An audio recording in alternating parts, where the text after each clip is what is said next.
عن عائشة رضي الله تعالى عنها قالت قال رسول الله صلى الله عليه وسلم من عمل عملا ليس عليه أمرنا فهو رد رواه مسلم. عن عبد الله بن مسعود رضي الله تعالى عنه قال قال رسول الله صلى الله عليه وسلم ليس من شيء يقربكم على الجنة وبعيدكم من النار إلا قد أمرتكم به رواه شعب الإيمان للبيهقي ইসনাদুহু সহিহ। সমস্ত প্রশংসা সেই মহান সত্তা আল্লাহ সুবহানাহু ওয়া তাআলার জন্য, যিনি আমাদের সৃষ্টি করেছেন।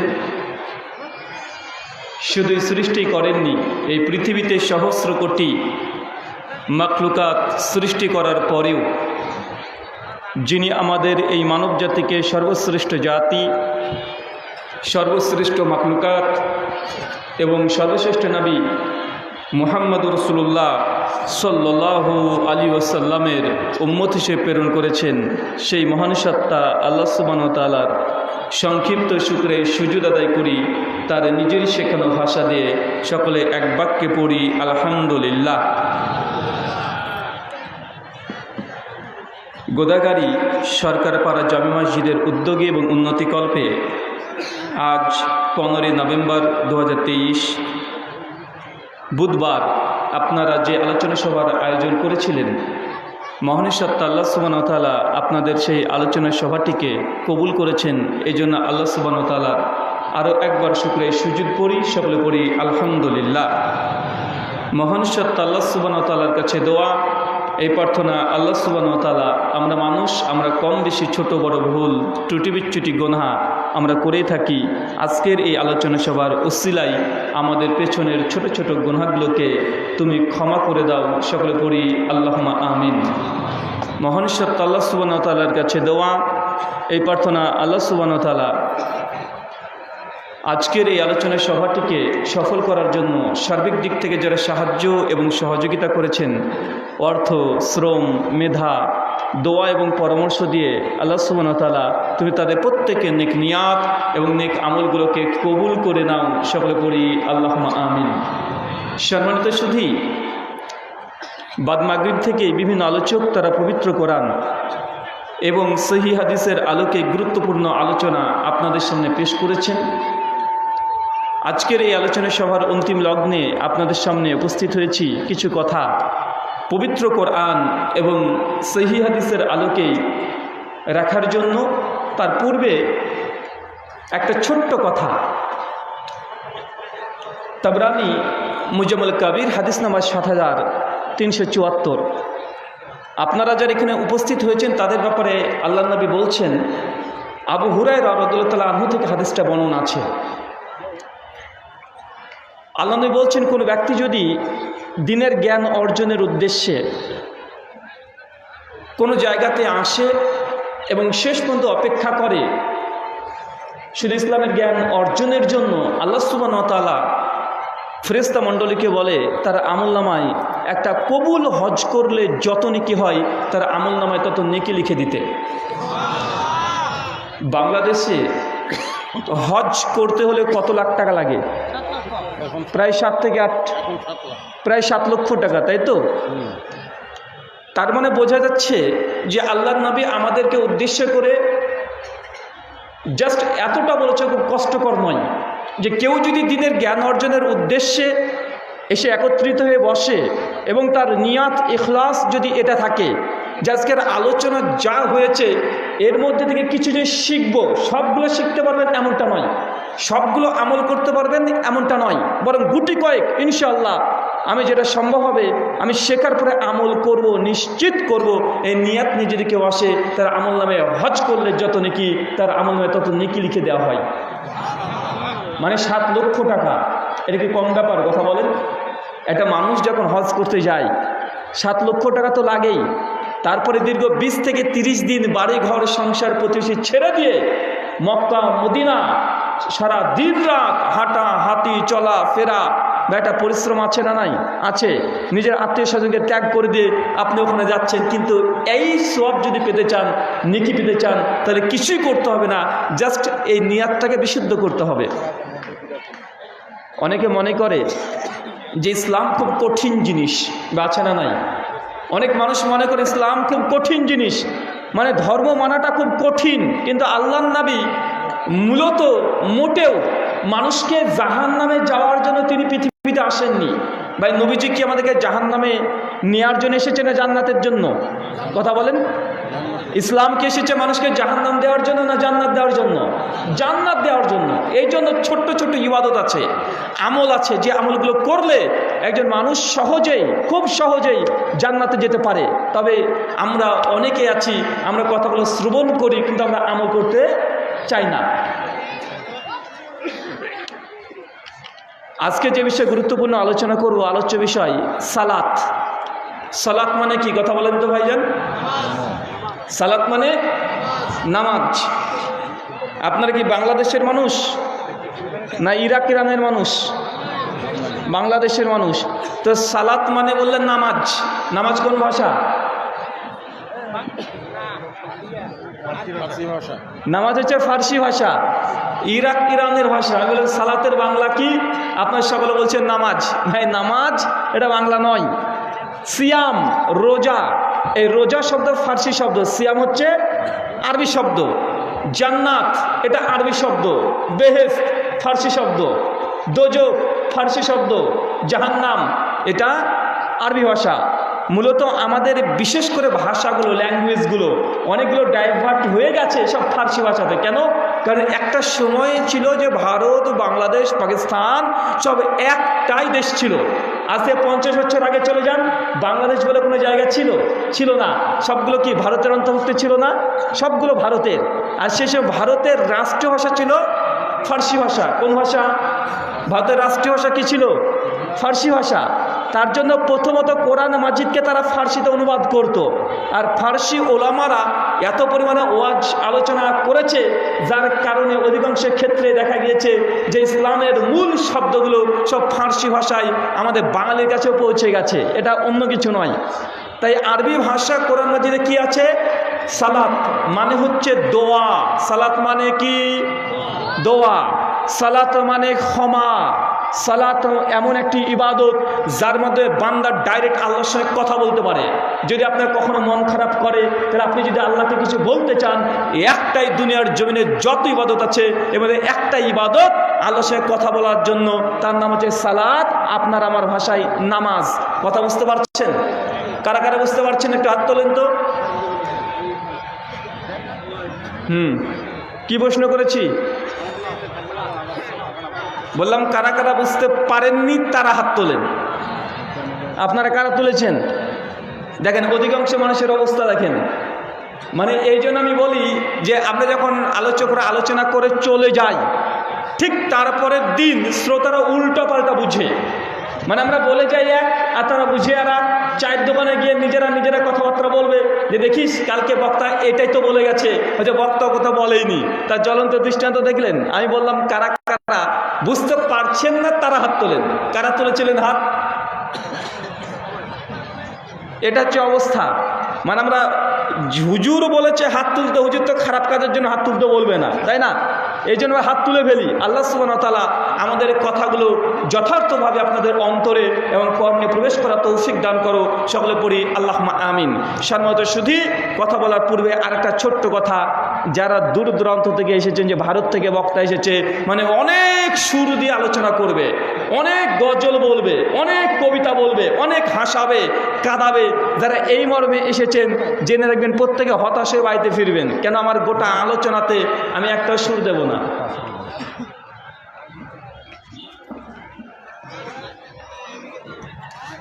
কথা বুঝতে পারছেন? আমার সম্পূর্ণ আলোচনা হবে কি থাকবে না বলেন তো? কোনো গজল থাকবে না। 2 নম্বর, কোনো সুর থাকবে না। আমার কথা হচ্ছে কাটা কাটা যেইভাবে কথা শুরু করেছি এইভাবে আমার আলোচনা শেষ হয়ে যাবে। আর আলোচনার শেষে প্রশ্নোত্তর পর্ব আছে। যদি মনে করেন যে না কিছু প্রশ্ন আপনাদের আছে অথবা আমি বক্তৃতার মধ্যে কোনো ভুল ইনফরমেশান, ভুল কথা, ভুল তথ্য দিয়েছি, তাহলে অবশ্যই প্রশ্নের মাধ্যমে আপনারা সেই উত্তরগুলো নিতে পারেন। অথবা যদি চ্যালেঞ্জ করতে পারেন যে না বক্তা এইখানে ভুল করেছে, অবশ্যই যে কথাগুলো বলবো তার দলিল, তার প্রমাণ দেখানোর দায়িত্ব এটা আমার। কথা বুঝতে পারছেন? আমার আলোচনা এই কাটা কাটা কণ্ঠে আলোচনা করব। কেন অনেক সময় আছে মানুষকে ওয়াজ মাহফিলকে জমানোর জন্য, শ্রোতাদেরকে ধরে রাখার জন্য, শ্রোতারা যেন ওয়াজ মাহফিল থেকে চলে না যায়, এই জন্য অনেক মিথ্যা কেচ্চা কাহিনী বানোয়াট ঘটনা বাংলার জন্য আছে না নাই? বেশি বেশি আছে। এটা বক্তার কিন্তু দোষ নয়, এটা শ্রোতাদের ডিম্যান্ড অনুযায়ী বক্তারা এখন ওয়াজ করছে। গোটা বাংলাদেশে যা দেখা যায় বক্তার অনেকগুলো কোয়ালিটি আছে, শুধুমাত্র জিকির করার জন্য স্পেশাল বক্তাকে নিয়ে আসা হয় কি হয় না? যে বক্তা এসে ডিস্কো রকমের বিভিন্ন রকমের জিকির করে দিয়ে চলে আসে। বাংলাদেশের আপনার একজন বক্তা আছে তাহেরি, ও জিকিরের জন্য মানুষ হাসার জন্য যায়, ওয়াজে জ্ঞান নিতে যায়। কথা বলেন, গিয়াসউদ্দিন তাহেরি আছে না বাংলাদেশে? ভাই ওর আলোচনা শুনতে মানুষ যায় না, সেখানে গিয়ে এনজয় করতে যায়। মানে আগে হতো পঞ্চরস, আর এখন ওয়াজ মাহফিলের ময়দানগুলোকে অনেকটা পঞ্চরসের মতো করা হয়েছে কি হয় নাই? হয়েছে। কিছু বক্তা আছে দেখবেন 26 ইঞ্চি বক্তা, 26 ইঞ্চি বক্তার কাছে আলোচনা শুনতে মানুষ আসে না, তাকে দেখতে আসে। কি করতে আসে? দেখতে আসে। রাত্রেবেলাতে পুরুষ ছিল, সরি নারী ছিল, ভোরবেলাতে পুরুষ হয়ে গেছে। এখন এই ধরনের বক্তা আছে না নাই বাংলাদেশে? আছে, মানে বেশি আছে। কোন বক্তা একসঙ্গে 8-10 জনের কণ্ঠ নকল করতে পারে, 8-10 জনের রকমের কথা বলতে পারে, এইভাবে অনেক বক্তা আছে না নাই? আছে। তার মানে আমাদের বাংলার জমিনে বিশেষ করে বক্তা এবং শ্রোতাদের কোয়ালিটিও অনেক রকমের। এই আল্লাহ সুবহানাহু ওয়া তাআলার দেওয়া একটা নিয়ামত, এই ইলমের মার্কাজ থেকে মানুষ জ্ঞান বাদ দিয়ে আজকে হাসি তামাশা ঠাট্টা বিদ্রুপ চলতে আছে না নাই? আছে। আমি অনুরোধ করব বিশেষ করে আহলুল হাদিস সমাজকে, এখন পর্যন্ত আহলে হাদিস সমাজের মধ্যে ওয়াজ মাহফিলগুলোকে রঙ্গমঞ্চ করা হয় নাই। শুধুমাত্র দ্বীনি আলোচনা এবং ইলমি আলোচনাগুলো হয়ে থাকে। এই পরিবেশ যেন আহলে হাদিস সমাজ এটাকে ধরে রাখে, শুধু গল্প দিয়ে ওয়াজ মাহফিল যেন শেষ না হয়। আল্লাহ সুবহানাহু ওয়া তাআলা আমাদের আহলুল হাদিস সমাজকে তুমি এই কথাগুলো বোঝার তৌফিক দান করো। সকলে পড়ি আল্লাহুম্মা আমিন। একটা ছোট্ট ঘটনা দিয়ে শুরু করি। আল্লাহ সুবহানাহু ওয়া তাআলার অনেকগুলো নাম আছে, তার মধ্যে একটা নাম হচ্ছে আর রাজ্জাক। কি নাম? আর রাজ্জাক। বাংলাদেশের জগৎ বিখ্যাত একজন মুফাসসির, তার নাম আমি বলছি না, তিনি এই আর রাজ্জাক মানে আল্লাহ রিজিক দাতা, এটাকে ব্যাখ্যা করতে গিয়ে, তাফসীর করতে গিয়ে একটা চমৎকার ঘটনা বলেছেন। ঘটনাটা আপনারা অনেকে শুনে থাকবেন। তিনি বলছেন যে 3 থেকে 4 হাজার বছর পূর্বে পৃথিবীতে একজন নবী এসেছিলেন। সেই নবীর নাম নবী সুলাইমান আলাইহিস সালাম। ভাই নাম শুনেছেন? নবী সুলাইমানের নাম শুনেছেন? তার অনেক বেশি পাওয়ার ছিল, জিনকে বশ করে রাখতে পারত। জিনকে দিয়ে এই যে আজকে ফিলিস্তিনের যে জমিনের দ্বন্দ্ব চলছে, ফিলিস্তিনের যে মসজিদুল আকসা নিয়ে দ্বন্দ্ব চলছে, নবী সুলাইমান জিনদেরকে হুকুম করে অর্ডার দিয়ে এই মসজিদটাকে তৈরি করে নিয়েছিল। মানে জিনরা নবী সুলাইমানকে দেখে ভয় পেত। এত বড় একজন নবী হঠাৎ করে আল্লাহকে বলছেন যে আল্লাহ, তুমি তো গোটা দুনিয়ার বাদশাহ, গোটা সৃষ্টি জগতের বাদশাহ, তবে আমাকে সুলাইমানকেও তুমি এই ফিলিস্তিন সহ বিভিন্ন দেশের আমাকে রাজত্ব দিয়েছো, আমাকে বাদশাহী দিয়েছো। তো আল্লাহ, আমার খুব ইচ্ছা, আমার প্রচণ্ড ইচ্ছা, তোমার এই সৃষ্টি জগতে যা আছে সবাইকে আমি 1 বছরের জন্য খাওয়ান দেবো, মানে খাওয়াবো। ভাই এই ঘটনা শুনেছেন? কারা কারা আছেন একটু হাত তোলেন তো। কারা কারা শুনেছি একটু হাত তোলেন। 2 হাত তোলেন রে ভাই, দেখা যায় না। মাশাআল্লাহ, অনেকে আমরা শুনেছি ঘটনা। এখন মাইকটা ঠিক হলো না, 2 ঘন্টা হয়ে গেল। একটু চেষ্টা করো, তোমরা চেষ্টা করো। তো এই ঘটনাগুলো আমরা অনেকেই জানি। তারপরে বলছেন মুফাসসিরে কোরআন, তিনি ব্যাখ্যা করছেন, যখন আল্লাহ নবী সুলাইমান তখন বলছে আল্লাহ, আমি গোটা সৃষ্টি জগৎকে 1 বছরের জন্য খাওয়াতে চাই, আমাকে তুমি সেই ক্ষমতা বা সেই পাওয়ার বা সেই অনুমতি তুমি আমাকে দাও। আল্লাহ তখন বলছে সুলাইমান, আমার সৃষ্টি জগৎ সম্পর্কে তুমি অবগত নও, তুমি জানো না আমার সৃষ্টি জগতে কত প্রাণী আছে, তোমার দ্বারা সম্ভব নয় আমার এই মাখলুকাতকে সৃষ্টি বস্তুকে 1 বছর খাওয়ানো। নবী সুলাইমানকে যখন আল্লাহ অনুমতি দেয় নাই, তখন সুলাইমান আলাইহিস সালাম বলছে, আল্লাহ যদি 1 বছরের জন্য না পারি তাহলে 1 মাসের জন্য দাও। 1 মাস? আল্লাহ সুলাইমান তবুও পারবে না। নবী সুলাইমান বলছে, আল্লাহ তাহলে 1 সপ্তাহের জন্য দাও। আল্লাহ হচ্ছে সুলাইমান তবুও পারবে না। বলছে আল্লাহ 1 দিনের জন্য দাও। বলছে সুলাইমান তবুও পারবে না। আমার সৃষ্টি জগৎ অসংখ্য, তুমি একটা টাইমের জন্য খাওয়াতে পারবে না। নবী সুলাইমানের জেদ ছাড়ে না, অবশ্যই হচ্ছে আল্লাহ তুমি আমাকে একটা টাইমের জন্য দাও, মানে 1 বেলা খাওয়াবো। যখন এই কথা বলেছে সঙ্গে সঙ্গে আল্লাহ তখন নবী সুলাইমানের জেদ দেখে আর তাকে বুঝানোর জন্য বলছে, আচ্ছা ঠিক আছে যাও, তোমাকে একটা দিনের একটা টাইম, একটা বেলার জন্য খাবার অনুমতি দিলাম, যাও তুমি গোটা সৃষ্টি জগৎকে দাওয়াত দিয়ে 1 দিন রিজিকের দায়ভার তোমাকে দিয়ে দিলাম। যখন নবী সুলাইমানকে বলেছে, নবী সুলাইমান তো বাঘ খুশি, অনেক খুশি, গোটা সৃষ্টি জগৎকে খাওয়াবে। সংসার জিনদের বাচ্চাকে দেখছে, জিনদের বাচ্চা দ্রুত সামনে চলে আয়।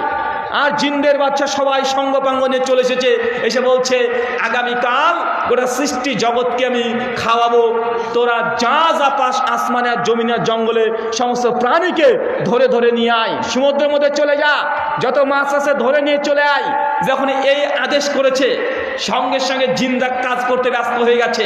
আকাশে যত প্রাণী ছিল, পাখি পক্ষীকুল সঙ্গে ধরে নিয়ে চলে এসেছে, সমুদ্র থেকে মাছ নিয়ে চলে এসেছে, জঙ্গল থেকে প্রাণী নিয়ে চলে এসেছে, বিভিন্ন রকমের খাদ্য খাবার রান্না করে রেডি করে ফেলেছে।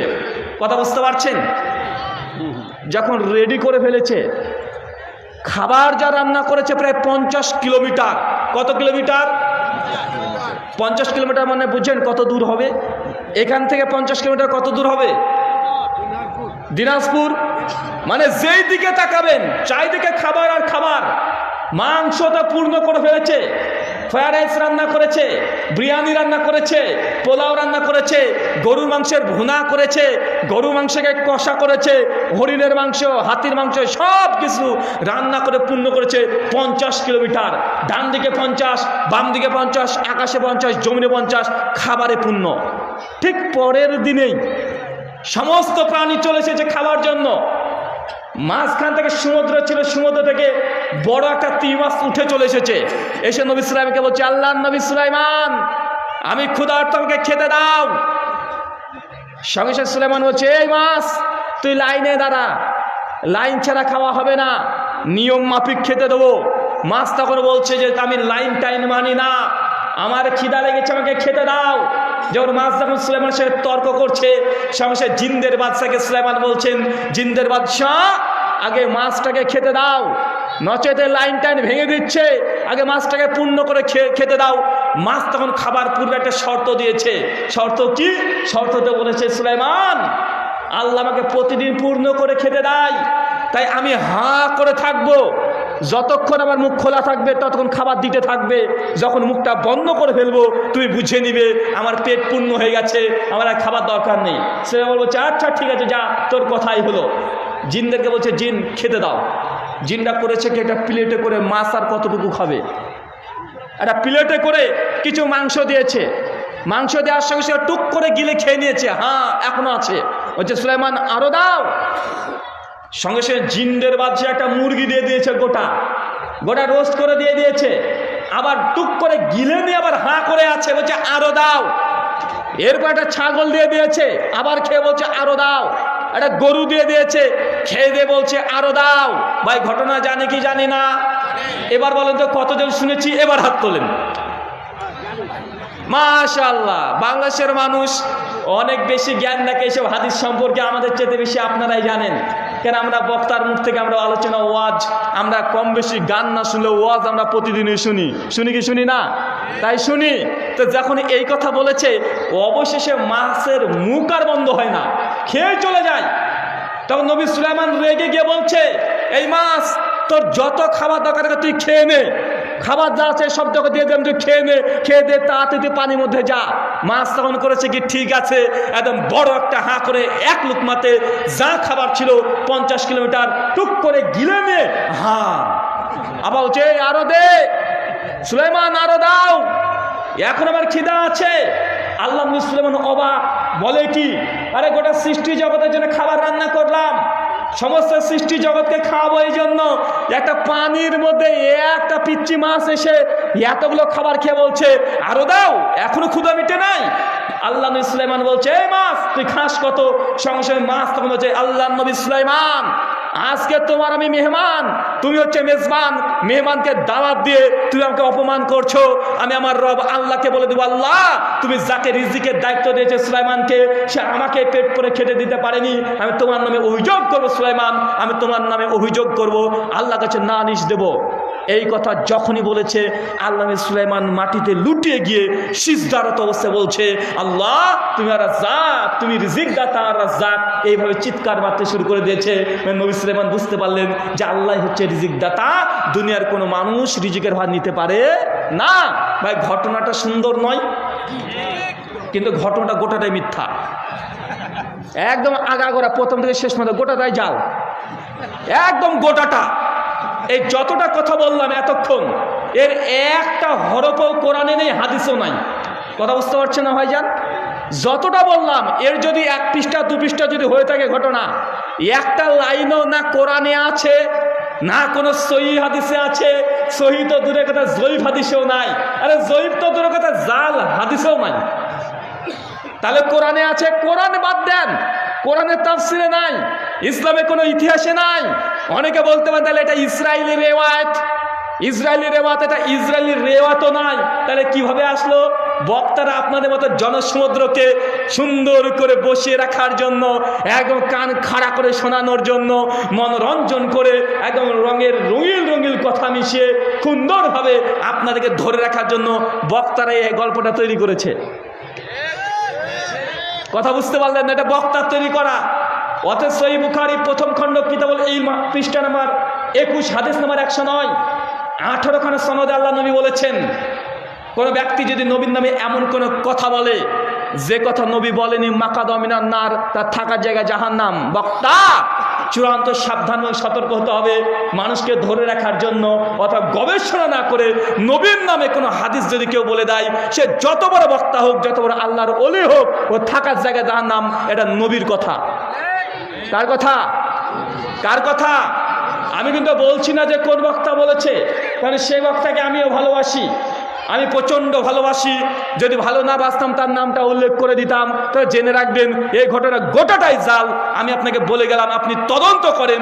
এলাকাতে অনেক আলেম ওলেমা পীর মাশায়েখ আছে, আপনি বলবেন যে অমুক হুজুর এসে বলেছে, এটা নাকি হাদিসই না, বক্তাদের তৈরি করা আরবি সাহিত্য থেকে উঠে নিয়ে এই ঘটনা বলেছে। কথাকে তিনি ঠিক বলেছেন। যদি বলে না এটা হাদিস, আমি এরপর যদি কোনো প্রোগ্রামে আসি, আপনাকে বললাম যা সাজা দিয়ে ট্রাই দেবেন, তবে এই হাদিস জিন্দেগিতে দেখানো সম্ভব নয়। এটা হাদিস নয়, এটা নবী নামে মিথ্যা কথা বলা হচ্ছে। আরেকটা ঘটনা বলবো, একটা ঘটনা যেটা আপনি জানেন হাদিস, অথচ এটা হাদিস নয়। এটা শুধু আপনাদের মনোরঞ্জন করার জন্য বক্তারা বলে থাকে। আমি কোনো বক্তার নাম নিচ্ছি না, কিন্তু এটা আপনার জানা অতীব জরুরি। ধর্মের নামে যে মিথ্যা কথা চলছে, ধর্মের নামে যে আজে বাজে অনেক কথা চলছে, যেটা ধর্মের কথা নয় সেটা মানুষকে ধর্ম বলে চালিয়ে দিচ্ছে। আচ্ছা, এটা গেল মুসলমানদের। হিন্দু দাদাদের মধ্যেও এমন অনেক ঘটনা আছে যেটা ধর্ম না, কিন্তু ধর্মের নামে চালিয়ে দিচ্ছে। এটা বলি আপনাকে, দেখবেন অনেক হিন্দু দাদারা আছে, তারা জুন জুলাই মাসের দিকে দেখবেন কৃষ্ণের জন্য কীর্তন করে, আছে না নাই? 3 দিন 7 দিন করে না? হরে কৃষ্ণা কৃষ্ণ কৃষ্ণ হরে হরে, হরে রাম রাম রাম হরে হরে। দিন রাত 24 ঘন্টা এটা বলে কি বলে না? সবসময়তে তারা বলছে কীর্তন করছে। অথচ যদি আপনি বলেন যে ঠাকুর মশাই, পণ্ডিত মশাইকে, যে পণ্ডিত মশাই আপনি যে প্রতিদিন এই হরে কৃষ্ণ কৃষ্ণ কৃষ্ণ হরে হরে, হরে রাম রাম রাম হরে হরে করছেন, এটা কি আপনাদের 4টে বেদের মধ্যে কোনো জায়গাতে আছে? আল্লাহি, আল্লাহর কসম 4 বেদে এই মন্ত্র নাই। এটা বেদে 4টে বেদে 20,536টা মন্ত্র আছে, একটা মন্ত্র এরকম নাই। এমনি বলছে বেদে নাই। হিন্দুদের সমস্ত ধর্মগ্রন্থের প্রথম বেদ কি? ঋগ্বেদ। ঋগ্বেদে নাই, 10খানা মণ্ডল আছে, একটাতেও নাই। সামবেদে নাই, যজুর্বেদে নাই, অথর্ববেদে নাই। যদি কেউ 4টে বেদ থেকে হরে কৃষ্ণ এই মন্ত্র দেখাতে পারে, আমি বলেছিলাম যে একদিকে বেদ রেখে দেব আর একদিকে বাংলাদেশের 1000 টাকার নোট রেখে দেব, যতজন বেদের ততজনের টাকা দিয়ে দেব। এটা নাই যে আমাদের এই কথা যেটা বললাম ঘটনা, এটা কোরআন হাদিসে নাই, কিন্তু মানুষ করছে, মানুষ এটা করে যাচ্ছে, গল্প করছে, ওয়াজ করছে। ঠিক এই হরে কৃষ্ণ মন্ত্র 4 বেদে নাই। এখন বলতে পারেন বেদে পরে আছে কি পুরাণ শাস্ত্র, পুরাণ আছে 18খানা, 18 পুরাণের 1খানাতেও এই মন্ত্র নাই। ভাগবত পুরাণ সবচেয়ে বড় পুরাণ, পদ্ম পুরাণ, তাতেও নেই। এখন বলতে পারেন উপনিষদ, উপনিষদের মূল যে 11খানা উপনিষদ, উপনিষদেও নাই। বলতে পারেন ভাগবত গীতা, ভাগবত গীতাও নেই। বলতে স্মৃতিশাস্ত্র, বাদুল স্মৃতি, কপিল স্মৃতি, যাজ্ঞবল্ক্য স্মৃতি, যত স্মৃতিশাস্ত্র আছে একটাতেও নাই। কিন্তু সমাজে চলছে কি চলছে না? কথা বলেন, চলছে কি চলছে না? চলছে। আমি দুটো জায়গা থেকে শুধুমাত্র বুঝালাম, কাউকে অপমান করার জন্য নয়। মানে সমাজে চাই হিন্দু বলেন চাই মুসলমান বলেন, ধর্মের নামে মিথ্যা কথা বলে মানুষকে ভুলিয়ে আজকে সমাজে ধর্মের নামে কলঙ্ক লেপন অনেকেই করছে, আর মানুষ সেই দিকে ছুটছে। এই জন্য আমি বলেছি ধর্মের কথা শুনতে হলে আমি কি বলছি এটা শোনার দরকার নেই, আমি কোথা থেকে বলছি আগে এটা শুনতে হবে। কথা কি বুঝতে পারছেন? এটা আমার কণ্ঠ ভালো, আমার গজল গানের টোন ভালো, বক্তার চেহারা ভালো, বক্তা সুন্দর দেখতে, বক্তা আওলাদে রাসূল, এগুলোতে যদি ভুলে যান তাহলে ফেসে যাবেন। একদম দুনিয়াতে না ফাঁসলেও পরকালে আপনি ফেসে যাবেন। এখন অনেকে বলতে পারেন যে রুহুল আমিন ভাই অত বড় বক্তা, এত বড় আলোচক, অমুক মাদ্রাসা থেকে পড়াশোনা করেছে, তার বক্তৃতা শুনতে লাখ লাখ মানুষ চলে আসে, এই বক্তাকে ভুল করতে পারে? তার এতগুলো ফ্যান ফলোয়ার, লাখ লাখ জনসমুদ্র হয়ে যায় আলোচনা শুনতে, মানুষ শোনার জন্য ব্যাকুল হয়ে যায়, পাগল। এই লোকটা কি এত বড় আলেম হওয়ার পরে ভুল করতে পারে? বা আছে না নাই? কথা বলেন। অনেকে আছে। একজন নবীর নাম বলি, নবীর নাম হচ্ছে নবী নূহ আলাইহিস সালাম। মনে আছে? নবী নূহের একটা বিখ্যাত ঘটনাও আছে। কি ঘটনা বলেন তো? ওই যে নৌকো তৈরি করেছিল, করেছে কি করে নাই? সূরা হুদ খুলবেন 25 থেকে 40 নম্বর আয়াত, আল্লাহ কোরআনে বলে দিয়েছে নবী নূহ আলাইহিস সালাম 900 থেকে 950 বছর তিনি দাওয়াত দিয়েছেন মানুষকে। কত বছর? 900 থেকে 950 বছর। আমাদের হায়াত তো 60 বছরের বেশি পায় না। 900 থেকে 950 বছর দাওয়াত দিয়ে চলে গেছে তার উম্মতকে।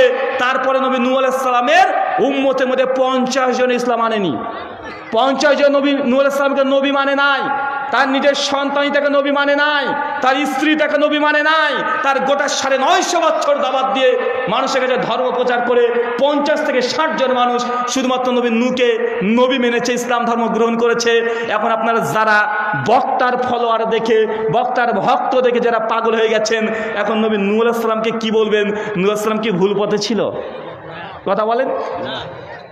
তাহলে আমাদের মধ্যে এই আবেগটা কেন কাজ করে যে এই বক্তার এতগুলো ফলোয়ার, এই যে ফলোয়ারের পিছনে আমরা পড়ে আছি, আছে না নাই? ফলোয়ার তো গিয়াসউদ্দিন তাহেরিরও আছে না ভাইজান? ওকেও তো হেলিকপ্টার করে নিয়ে মানুষ চলে যায়। হাফিজুর রহমান কুয়াকাটার আছে, ওকে তো হেলিকপ্টার তুলে নিয়ে চলে যায়। তাই আপনাদের কাছে আকুল অনুরোধ, আপনার কোরআন হাদিসের প্রেমিক হন, বক্তার প্রেমিক নয়। বক্তা যেই হোক না কেন, কথা বল লাগে তথ্য রেফারেন্স এগুলো না থাকলে এই কথাগুলো থেকে আপনাকে বর্জন করতে হবে। আল্লাহ নবী বলছেন মান আমিলা আমালান লাইসা আলাইহি আমরুনা ফাহুয়া রাদ্দুন। কোনো ব্যক্তি এমন কোনো আমল করলো যে আমলে রসুলের আদেশ নেই, ফাহুয়া রাদ, সেটা বাতিল। চাচা বুঝতে পারছেন কত বড় হুঁশিয়ারি আছে আপনার জন্য? আল্লাহ নবী বলছেন কোনো ব্যক্তি আমল করলো যে আমলের পক্ষে কোনো দলিল নাই, মানে নবী করে নাই বা বলে নাই, কিন্তু আপনি করছেন, আল্লাহ কবুল করবে। সেই মুসলিম হাদিস নাম্বার 1718, সহিহ ইবনে মাজাহ হাদিস নাম্বার 14। আল্লাহ নবী এই কথাটাই বলেছেন। আপনাকে তার জন্য প্রথমে আলোচনা শুরুতেই আপনাকে সাবধান করে দিলাম, আলোচনা শুধু শুনলেই হবে না, আলোচনা যে কারো কাছে শুনলেই হবে না, এবং নবী বলেছি কিনা এটা আপনাকে আগে তদন্ত করতে হবে। তদন্ত করেই আপনাকে আমলে বাস্তবায়ন করতে হবে। আসেন, আলোচ্য বিষয়ে সালাত মানে আপনার ভাষায় নামাজ, আর ডিকশনারি অনুযায়ী সালাত মানে আল্লাহর সঙ্গে বান্দা ডাইরেক্ট যদি কথা বলতে চান, তাহলে সালাত হচ্ছে সবচেয়ে বড় মাধ্যম। সালাত মানে ক্ষমা। কিভাবে ক্ষমা? সেই মুসলিম হাদিস নাম্বার 1800, মানে 1800। আবু হুরায়রা রাদিয়াল্লাহু তাআলা বলছেন, কোনো বান্দা যখন নামাজের জন্য অজু করতে যায়, ভাই নামাজের জন্য অজু আছে না নাই? নামাজের 3টে ভাগ। 1, যার অজু নাই তার নামাজ নাই। 2, যার রুকু ভালো নাই তার নামাজ নাই। 3, যার সিজদা ভালো নাই তার নামাজ নাই। কথা বুঝতে পারছেন? অনেকে আছে না সিজদা করছে, এই এতটুকু ঝুঁকেছে, ঝুঁকে আবার উঠে পড়ে, আছে না নাই? কথা বলেন। বিশেষ করে আমাদের সমাজে এখন রমজান মাসে, এটা হচ্ছে ইবাদতের মাস। কিসের মাস? ইবাদতের মাস। এই মাস হচ্ছে সালাতের মাস। অতিরিক্ত সালাত আদায় করতে হচ্ছে, নফল সালাত আদায় করবেন বেশি বেশি। মানুষকে উপলব্ধ করার পরে মানুষ রমজান মাসে নামাজকে নিয়ে সবচেয়ে বেশি বাদরামি করে, আছে না নাই? কোন নামাজকে সবচেয়ে বেশি বাদরামি করে? তারাবির নামাজ। কি নামাজ? তারাবির নামাজ। কারা কারা পড়েন একটু হাত তোলেন তো। মাশাআল্লাহ, অনেকে পড়েন।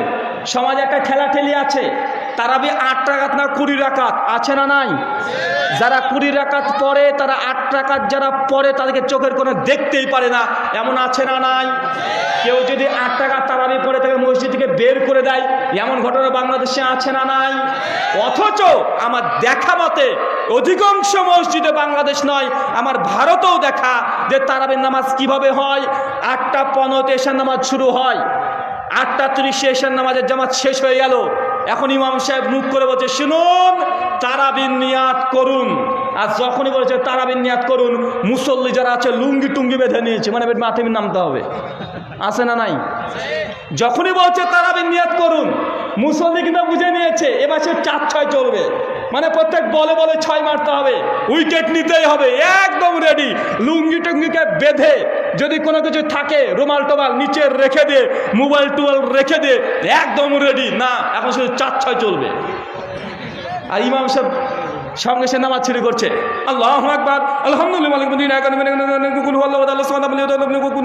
আল্লাহু আকবার, সামি আল্লাহু লিমান হামিদা, আল্লাহু আকবার, আল্লাহু আকবার, শাহাদা লা ইলাহা ইল্লাল্লাহ, আসসালামু আলাইকুম ওয়া রাহমাতুল্লাহ, আসসালামু আলাইকুম রাব্বানা যালামনা আনফুসানা ওয়া লা ইলাহা ইল্লাল্লাহ।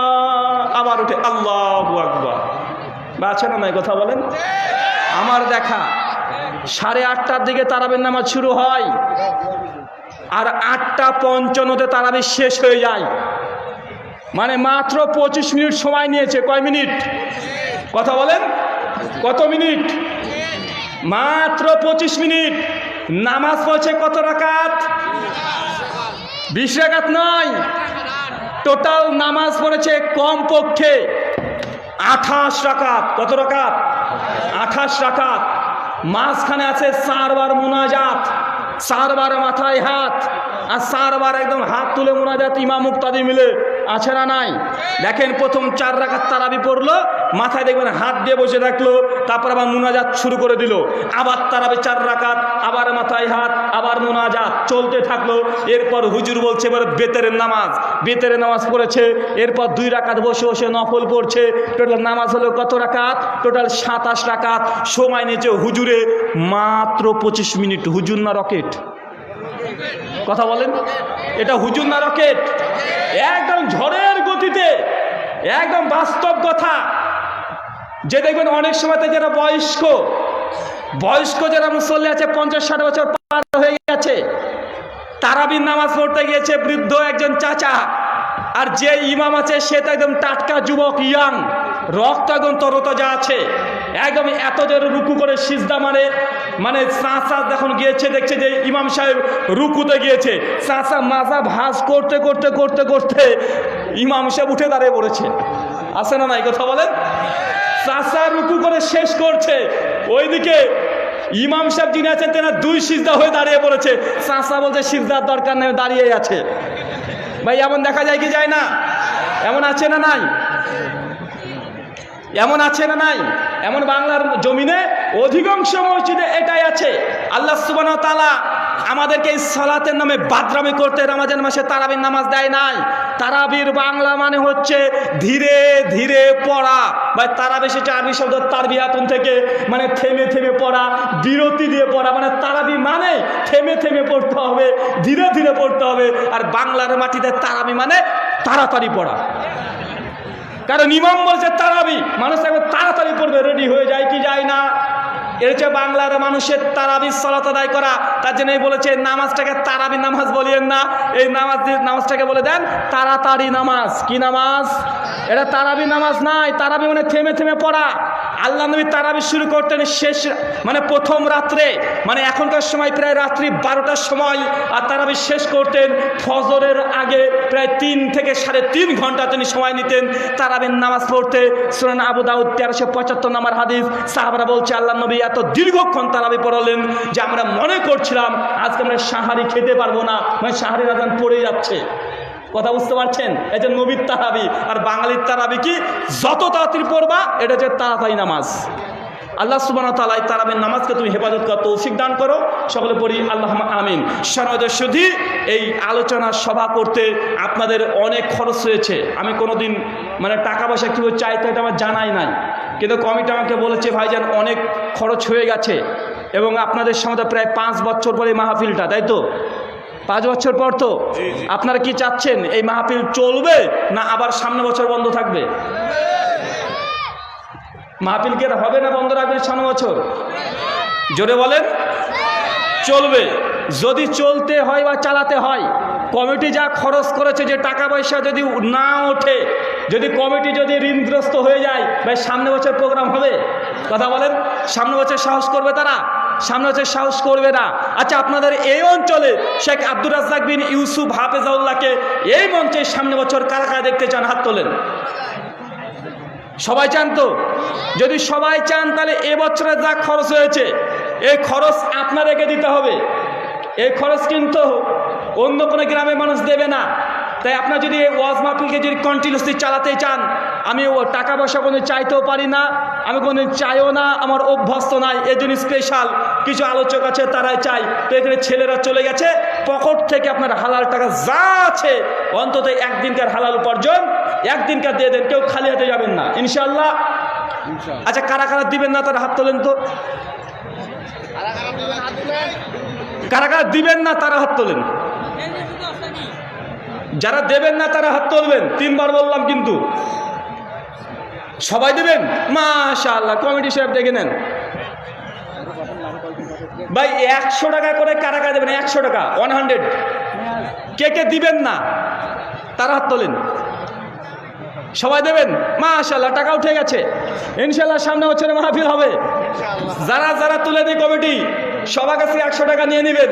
আর যদি না নেন, সূরা মাইদার 89 নম্বর আয়াতটা খুলে দেখবেন। আল্লাহ কোরআনে বলে দিয়েছে, যারা ওয়াদা করে কিন্তু ওয়াদা রক্ষা করে না, তাদের জন্য 10খানা রোজা করতে হবে। চিন্তা করেন, 100 টাকা দেবেন না 10টা রোজা করবেন? আর যদি রোজা করতে না পারেন তাহলে আল্লাহ হচ্ছে 10 জন মিসকিনকে খাওয়াতে হবে। এখন 100 টাকা দিবেন না মানুষকে খাওয়াবেন, এটা আপনারা ঠিক করে দিবেন। আল্লাহ সুবহানাহু ওয়া তাআলা আমাদের প্রত্যেককে কমপক্ষে 100 টাকা করে হলে দেওয়ার তৌফিক দান করে বলে বলি আল্লাহুম্মা আমিন। সম্মানিত সুধী, আপনাকে যে কথা বলছিলাম যে তারাবি মানে এটা তাড়াতাড়ি নয়, তারাবি মানে ধীরে ধীরে থেমে থেমে পড়া। চলুন সহিহ বুখারীতে একটা হাদিস দেখিনি। সহিহ বুখারী হাদিস নাম্বার 757। কত বললাম? 757। আল্লাহ নবী মুহাম্মদ সাল্লাল্লাহু আলাইহি ওয়াসাল্লাম মসজিদে বসে আছেন। মসজিদের গেটের কাছে আল্লাহ নবী মসজিদে নিজে বসে আছেন। আর এমতো পরিস্থিতিতে একজন সাহাবী মসজিদে ঢুকেছেন। ঢুকে তিনি নামাজ পড়ছেন নবীর সামনে। নামাজ পড়ে এসে নবীর গেট দিয়ে বের হবে, আল্লাহ নবীর সঙ্গে দেখা হয়েছে, আল্লাহ নবীকে সালাম দিয়েছে। আল্লাহ নবী উত্তর দিয়েছেন ওয়ালাইকুম আসসালাম। বলা পরে বলছে যাও, তুমি ফিরে যাও। ফাসল্লি, তুমি নামাজ পড়ো। ফাইনা কালাম তু সল্লি, কারণ তুমি নামাজ পড়ো নাই। কথা বুঝতে পারছেন? বা আমার দিকে কি বললাম বলেন তো? আজ থেকে 1400 বছর আগে আল্লাহ নবীর যে মসজিদ, মদিনার মসজিদ, মসজিদে নববীতে নবী বসে আছেন। একজন সাহাবী মসজিদে ঢুকেছেন, নবীকে নামাজ পড়ে সালাম দিয়েছে। নবী দেখেছে যে এই সাহাবী নামাজ পড়েছে, আর নবী বলছে যাও, তুমি ফিরে যাও। ফাসল্লি, নামাজ পড়ো। ফাইনা কালাম তু সল্লি, কারণ তুমি নামাজ পড়ো নাই। সাহাবী অবাক, বলে কি? আমি তো নামাজ পড়লাম নবীর সামনে, তারপর নবী বলছে নামাজ পড়ো নাই। ওই সাহাবী কোনো প্রতিবাদ করেনি। নবী বলেছে কোনো প্রতিবাদ করেনি। মসজিদে আবার গিয়েছে, আবার গিয়ে নামাজ পড়েছে। এসে নবীকে আবার সালাম দিচ্ছে। নবী আবার বলছে যাও, তুমি ফিরে যাও। ফাসল্লি, নামাজ পড়ো। ফাইনা কালাম তু সল্লি, তুমি নামাজ পড়োনি। সাহাবী আবার অবাক, বলে কি নবীর সামনে তো পড়ছি নামাজ, নবী কেন বলছেন নামাজ পড়িনি? আবার মনে মনে চিন্তা করে আবার মসজিদে গিয়েছে, আবার নামাজ পড়েছে, আবার নবী একই কথা, ইরজে, যাও তুমি ফিরে যাও, ফাসাল্লি, নামাজ পড়ো, ফাইনা কলাম তুসাল্লি, তুমি নামাজ পড়ো নাই। সাহাবী 3 বেলার বেলায় হাত করে বলছে, ইয়া রাসূলুল্লাহ, আমি এর চাইতে ভালো করে নামাজ পড়তে পারি না, কিভাবে নামাজ পড়বো যে নামাজটা আমার হবে? নবী আপনি আমাকে শিক্ষা দেন।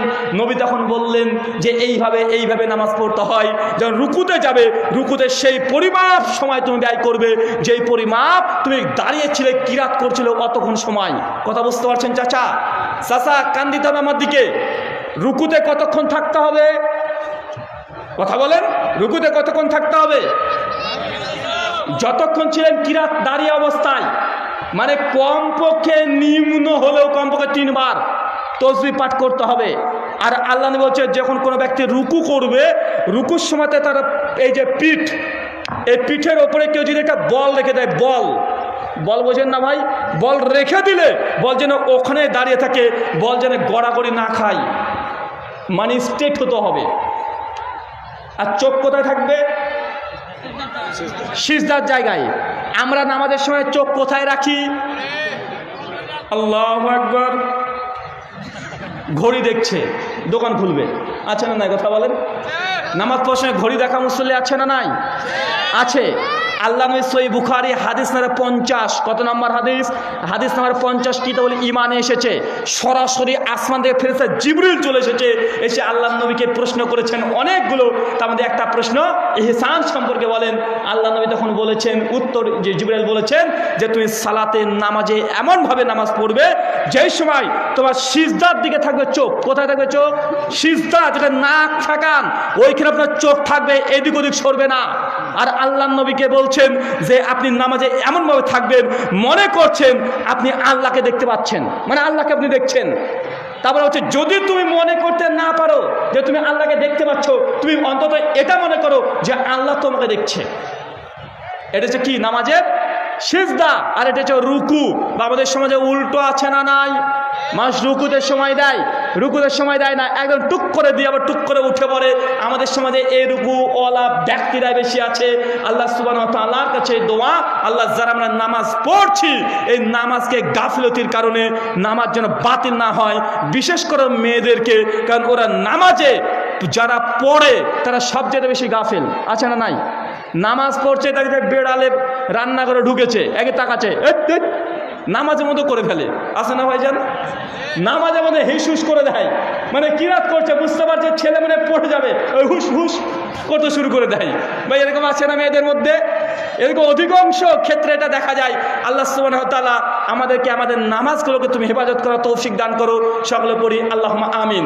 আবু হুরায়রা রাদিয়াল্লাহু তাআলা বলছেন, কোনো ব্যক্তি যখন নামাজের জন্য অজু করতে যায়, সেই সময় অজুর পাত্র থেকে যখন তার হাতকে ধৌত করে, সেই সময় হাত দ্বারা যত অপরাধ করেছে, গুনাহ করেছে, আল্লাহ সুবহানাহু ওয়া তাআলা অজুর পানির মাধ্যমে সমস্ত গুনাহকে আল্লাহ ধ্বংস করে দেয়। আমরা অজু করি, কখন আপনি এই চিন্তা করেছেন যে অজু করলে আপনার নেকি, মানে আপনার গুনাহ ধ্বংস হয়ে যায়, গুনাহ ঝরে যায়, গুনাহকে আল্লাহ ডিস্ট্রয় করে দেয়? যখন আপনি এতটুকু ধুবেন, এই হাত দ্বারা যত গুনাহ করছেন সমস্ত গুনাহ অজুর পানি দিয়ে ঘুরতে ঘুরতে চলে যায়। এটা আল্লাহ নবী বলছে, সে মুসলিম হাদিস নাম্বার 1800, বিন্দু পরিমাণে সন্দেহ নাই। আপনি গুনাহ দেখতে পাবেন না, এটা ঠিক, কিন্তু গুনাহ ঝরছে আপনার। আল্লাহ নবী বলছেন, এরপরে মানুষ যখন মুখে গোটা মুখটাকে ধোয় পানি দিয়ে, এই মুখমণ্ডল দ্বারা, মুখ দ্বারা যত গুনাহ করেছে তো সমস্ত গুনাহ অজুর পানির মাধ্যমে গড়তে গড়তে চলে যায়। ভাই মুখ দিয়ে আমরা গুনাহ করি কি করি না? আল্লাহ নবী বলছেন, দুটো জিনিসের কারণে মানে সবচেয়ে বেশি জাহান্নামে যাবে। কয়টা জিনিস? দুটো জিনিস। কি জিনিস বলেন তো? জি জোরে বলেন। চাচা, মাশাআল্লাহ, বয়সটা দেখেছেন? চাচা এদিকে আসেন তো। চাচা, চাচা আগে বলেছে, চাচার জন্য একটা হাদিয়া দিয়েছেন তো। চাচাকে আমি প্রশ্ন করার আগে বলে দিয়েছে, দুটো জিনিস মানুষকে সবচেয়ে জাহান্নামে বেশি নিয়ে যায়। একটা হচ্ছে এই জিহ্বা, আর 2 নাম্বার লজ্জায় স্থান, সে নারীর হোক আর চাই পুরুষের হোক। মানুষ গোনা যদি সবচেয়ে দুটো জিনিসে বেশি করে, এক জিহ্বা দ্বারা। ভাই জিহ্বা দ্বারা গীবত হয় কি হয় না? জিহ্বা দ্বারা কাউকে গালি দেওয়া হয় কি হয় না? জিহ্বা দ্বারা মানুষকে আঘাত করা হয় কি হয় না? জিহ্বা দ্বারা বাপ মার সঙ্গে খারাপ আচরণ করা হয় কি হয় না? জিহ্বা দ্বারা সবচেয়ে বেশি গোনা হয়। আর সর্বশেষ যে গোনাটা বড় গোনা, সেটা 2 পায়ের মধ্যবর্তী জায়গা, চাই নারী হোক চাই পুরুষ হোক, তাদের যৌন অঙ্গের দ্বারাই এই গোনাটা সবচেয়ে বেশি হয়। তাই আল্লাহ নবী একটা অফার দিয়েছেন আপনাকে, যে বান্দা গুনাহ করবে নিশ্চিত, কুল্লু বানি আদম খাত্তাউন, গোনা 100% হবে। পৃথিবীতে এমন কোনো মানুষ নেই যার গোনা নেই। কেউ যদি দাবি করে, জেনে রাখবেন এটা মানুষ না, এটা হচ্ছে শয়তান। কেউ যদি বলে যে আমার পীর সাহেবের কোনো গোনা নাই, আমার পীর সাহেব মাসুম, কোনো গোনা নাই, জেনে রাখবেন এটা পীর নয়। এটা কি কথা বলেন? এটা কি? এটা ইবলিশ, শয়তান। কারণ নবী বলছে প্রত্যেক আদম সন্তান গুনাহগার, প্রত্যেক আদম সন্তান গোনা করবে নিশ্চিত, এটা নিয়ে কোনো সন্দেহ নেই। তাই গোনা আমাদের হচ্ছে, ভাই গোনার ক্ষমার দরকার আছে না নাই? আছে না নাই? আছে। তাই অজু করার আগে নিয়াত করে নেবেন। আর যখন অজু করছেন মাথার মধ্যে এই কথাগুলোকে নিয়ে আসবেন যে আমি অজু করছি, এখন আমার হাত থেকে গোনাগুলো চলে যাচ্ছে। দেখুন অজু করতে আপনার কত সুন্দর লাগবে। আমরা অজু করি ভাই, কখন আমাদের মাথাতে নিয়ে আসি না। এই জন্য অজু কীভাবে করছেন আপনার কোনো কিছু মনে থাকে না। শীতের রাত্রি, ঠান্ডা পানি আছে, তারপর যখন যদি মনে করেন না আমি কষ্ট করে অজু করব, আমার হাতের গোনাগুলো বেরিয়ে যাবে, আমি মুখ মাসা করব, মুখের গোনাগুলো বেরিয়ে যাবে, ভাই অজু করতে ভালো লাগবে কি লাগবে না? অবশ্যই অজু করতে ভালো লাগবে। অনেকে বলে যে হুজুর নামাজ পড়ি মন উদাসীন, নামাজ পড়ি মন নামাজে থাকে না। কারণ কি? কারণ হচ্ছে এইগুলোকে নামাজে কি পড়েন এটা আপনি নিজেই জানেন না। অজু করবেন, মাথাতে নিয়ে আসবেন, আমি এখন ঘাড় মাসা করছি, আমার মাথা মাসা করছি, আমার গোনাগুলো বেড়ে যাচ্ছে। আল্লাহ নবী অবশেষে বলছেন, কোনো ব্যক্তি যখন রুকু করে, কি করে? রুকু করে। নবী বলছেন ওই ব্যক্তির গোটা শরীরের যত পাপ আছে, একদম শরীরের যা পাপ, সমস্ত পাপ তার কাঁধে এসে জমা হয়। কোন সময় কথা বলেন? রুকুর সময়। পাপগুলো কোথায় থাকে? এই কাঁধে জমিয়ে রাখা হয়। নবী এরপর বলছে যখন সিজদা দেয় একবার, প্রথম সিজদাতে তার অধিকাংশ পাপ সব গড়ে চলে যায়। এক সিজদাতে সব গোনা শেষ। এক সিজদার মধ্যে সব যা গোনা আছে দিনে আপনি করেছেন, দিনে হোক আর রাত্রে হোক, সমস্ত গোনা আপনার চলে গেছে। যখন দ্বিতীয় সিজদা দেবেন, একদম যা ছিল সাদা পরিষ্কার করে দেয়।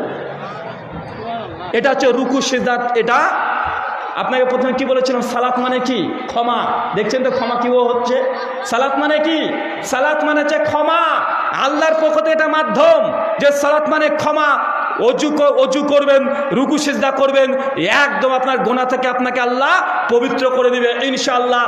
আজকের পর থেকে যখনই নামাজ পড়বেন, রুকু করার সময় চিন্তা করবেন যতক্ষণ রুকুতে আছেন ততক্ষণ গোনা আপনার কাঁধে আছে। যখনই সিজদা করছেন, যতক্ষণ সিজদাতে পড়ে থাকবেন, আপনার গোনা তত তাড়াতাড়ি বের হচ্ছে। এখন বলেন, এটা জানার পরে কি আমাদের সিজদা করতে ভালো লাগবে না? কথা বলেন। আপনি একটা গুনাহ করেছেন, কোনো মানুষের সঙ্গে হারাম প্রতারণা করেছেন, চিটিংবাজি করেছেন, সুদ খেয়েছেন, ঘুষ খেয়েছেন, মেয়ের সঙ্গে রাত্রে হতে মেসেঞ্জারে কথা বলেছেন, একদম মনে করছেন কি না কি ভিডিও কলে কথা বলেছেন মেয়েটার সঙ্গে। এমন যুবক আছে না নাই? আমাদের যুবক মোটামুটি 30 বছরের নিচে কারা কারা আছেন একটু হাত তোলেন তো। অনেকে আছেন। অনেকে এসে বলছে যে রুহুল ভাই, আমি একটা মেয়ের সঙ্গে প্রেম করতাম, তো মেয়েটার বিয়ে হয়ে গেছে বা বিয়ে লেগে গেছে, এখন নিয়ে পালিয়ে যেতে পারবো কি পারবো না? মানে পালিয়ে বিয়ে করতে পারবো কি পারবো না? কেন?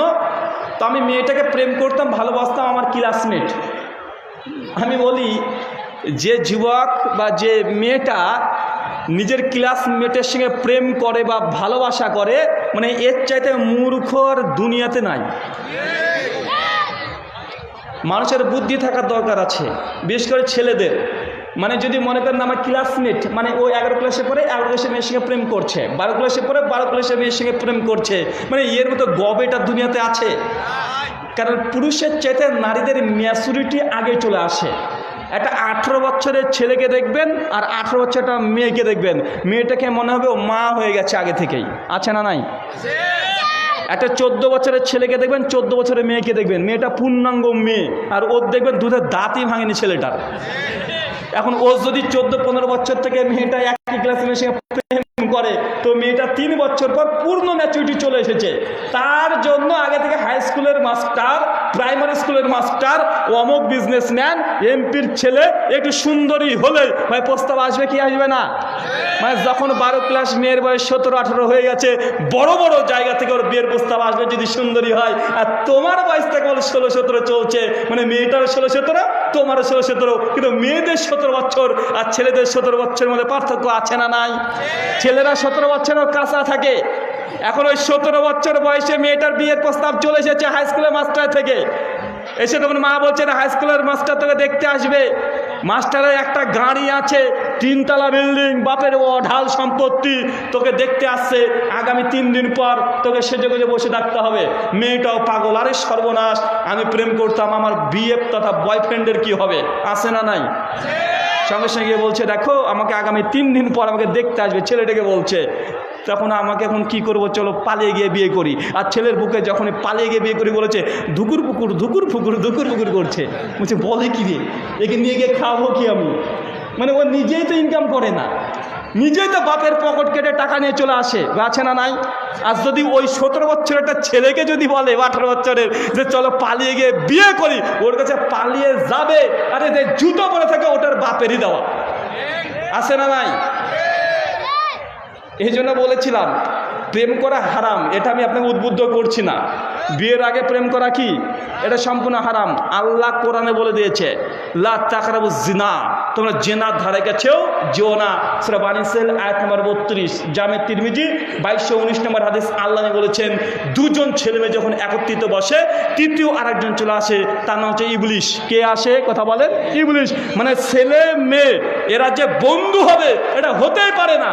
এরা যখন 2জন গল্প করবে, 3 নম্বর ব্যক্তি কে আসে? ইবলিশ চলে আসে। তাই যতই বলেন যে আমার একটা মেয়ে বান্ধবী আছে, ওর সঙ্গে কোনো খারাপ সম্পর্ক নাই, আরে ভাই 1 দিন নাই, 2 দিন নাই, 10 দিন নাই, ঠিক 1 বছর পরে কোনো না কোনো সম্পর্কের মধ্যে ঢুকে যাবে, এটা আর বলতে হবে না।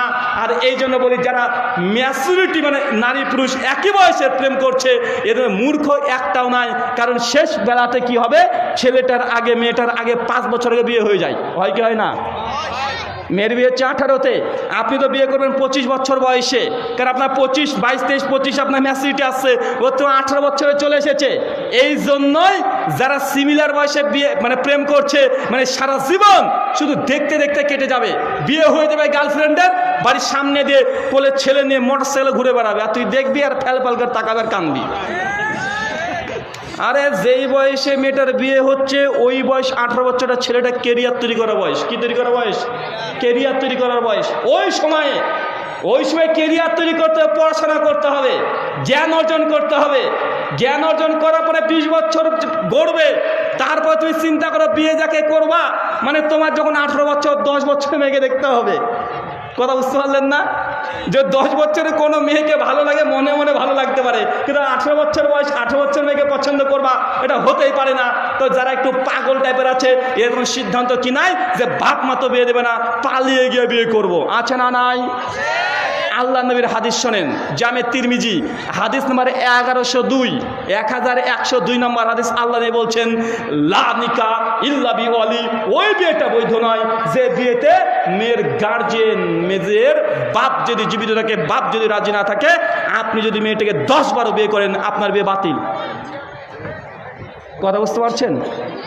যারা পালিয়ে গিয়ে বিয়ে করেছেন কারা কারা হাত তোলেন? হ্যাঁ, একজনও নাই? আরে সর্বনাশ, দিনাজপুরের মানুষগুলো তো একদম সব ফেরেশতারে ভাই, একজনও পালিয়ে গিয়ে বিয়ে করেননি। আল্লাহ নবী বলছেন না নিকা ইল্লা বিওয়ালি, ওই বিয়েটা বৈধ নয় যে বিয়েতে মেয়ের গার্জিয়ান ওয়ালি রাজি নাই, মানে মেয়ের বাপ জীবিত আছে কিন্তু মেয়ের বাপ রাজি নেই। আপনি যদি মেয়েটাকে নিয়ে গিয়ে 22 হাত পাগড়ি পরা করে হুজুরের কাছেও বিয়ে করেন, উকিল বাপ সাজেও বিয়ে করেন, দেশের যদি 10 জন মানুষকে ডেকে আনেন, তারপরেও ওই বিয়েটা বৈধ নয়, ওটা হারাম বিয়ে যদি বিয়েতে মেয়ের বাপ রাজি না থাকে। এখন কি করবেন? যারা বিয়ে করে ফেলেছেন কি করবেন? আপনার রিলেশন হারাম, এটা আল্লাহ নবী বলছে। আপনি যতই কোর্ট ম্যারেজ করেন না কেন, তারপর আপনার বিয়েটা ইসলামী মতে এখনো শুদ্ধ হয় নাই। মেয়ের বাপকে আগে রাজি হতে হবে, বাপ রাজি হবে, তারপরে মেয়ের বিয়ে হবে, নচেত হবে না। অপরদিকে সহিহ বুখারী হাদিস নাম্বার 5368, একজন মেয়ে আল্লাহর নবীর কাছে এসে বলছে, ইয়া রাসূলুল্লাহ, আমার সঙ্গে আমার বাবা একটা লোকের বিয়ে দিয়ে দিয়েছে, আমার স্বামীকে, আমার হাজব্যান্ডকে আমার পছন্দ না, আমি চাই না তার সংসার করতে, আমার পছন্দ না। আল্লাহর নবী যখন নবীকে ওই মেয়েটা এসে অভিযোগ করেছে, আল্লাহ নবীর সঙ্গে সে বলছে, যাও তোমার বিয়ে বাতিল হয়ে গেল, মানে তোমার বিয়ে এটা বৈধ হলো না। মানে কিন্তু দুটো জিনিস শিক্ষা, এক, মেয়ে যদি একাকী বিয়ে করে বিয়ে বাতিল। মেয়ের মা যদি বলে যে তোর বাপ রাজি না, আমি বিয়ে দিচ্ছি, তাও বিয়ে বাতিল। কেন? কারণ মেয়ের মা, মেয়েরা মেয়ের বিয়েতে গার্জেন অভিভাবক হতে পারে না। মেয়ের খালাও যদি বলে যে তোর বাপ মা দিবে না, তো কি হয়েছে, আমি তোর খালা বেঁচে আছি, আরে তোর বিয়ে আমি দিয়ে দিব। ভাই এমন খালা আছে না নাই? মেয়ে বিয়ে করার জন্য পালিয়ে চলে যায় খালা বাড়িতে, আর খালা বলছে আমি তো তোর খালা, তোর মায়ের মতো, মানে আমি তোর বিয়ে দিয়ে দিচ্ছি। মানে এই বিয়ে যদি খালাও যদি দেয়, তবু এই বিয়েটা কি, এটা বাতিল। কারণ মেয়ের গার্জেন মেয়ে হতে পারে না, হয় মেয়ের বাপ হবে অথবা মেয়ের বড় ভাই হবে। যদি বাপ বড় ভাই না থাকে, মেয়ের দাদু হবে। কথা বুঝতে পারছেন? আর কোনো অমুসলিম মেয়ে যদি ইসলাম কবুল করে, তার বাপ মার অনুমতি লাগবে না। কি বললাম? বাপ মার অনুমতি লাগবে না। কার অনুমতি লাগবে? ইসলামী যদি রাষ্ট্র হয়, তাহলে ইসলামী রাষ্ট্রের প্রধানমন্ত্রী যিনি আছেন, তার যদি অভিমত থাকে বিয়ে হয়ে যাবে। অথবা এলাকাতে যদি কোনো পরেশগার আলেম থাকে, বড় মুত্তাকি ব্যক্তি থাকে, সে মেয়ের পক্ষ থেকে সম্মতি দিলে বিয়ে হয়ে যাবে। এটা অমুসলিমদের ক্ষেত্রে। কিন্তু মুসলিমদের ক্ষেত্রে বাপ যদি জীবিত থাকে, বাপবিহীন বিয়ে করা বৈধ নয়। আপনি যতই করেন কিচ্ছু হবে না, এই বিয়ে আপনি বৈধ করতে পারবেন না, এটা সম্ভবই নয়। কারণ নবীর ওপরে মাতব্বরি করা কেউ আছে? কথা বলেন। আবার এখানে বাপ মাকে সাবধান থাকতে হবে। যেটা সহিহ বুখারী 5368 নম্বর হাদিস, আল্লাহ নবীর কাছে মেয়ে এসে বলছে, আল্লাহ নবী, আমার বাপ আমার সঙ্গে যাই লোকটার সঙ্গে বিয়ে দিয়েছে, আমার পছন্দ না, একদম পছন্দ না, আমাকে জোর করে বিয়ে দিয়ে দিয়েছে। আল্লাহ নবীর সঙ্গে সে বলছে, তোমার বিয়ে বাতিল করে দিলাম। তার মানে কোনো মেয়ের যদি তার বরকে পছন্দ না হয়, যার সঙ্গে বিয়ে হবে সেই ছেলেটাকে যদি মেয়েটার পছন্দ না হয়, বাপ মা যদি জোর করে বিয়ে দেয়, বাপ মাও গুনাহগার হবে। কথা বুঝতে পারছেন না? আরো জোরে বলবো? শুনতে পাচ্ছেন না? আমার তো এর চেয়ে গলার জোর বার বেশি ভালো হবে না। মাইক কি মাঝখানে দেওয়া নেই রে ভাই? এত বড় স্টেজ তো।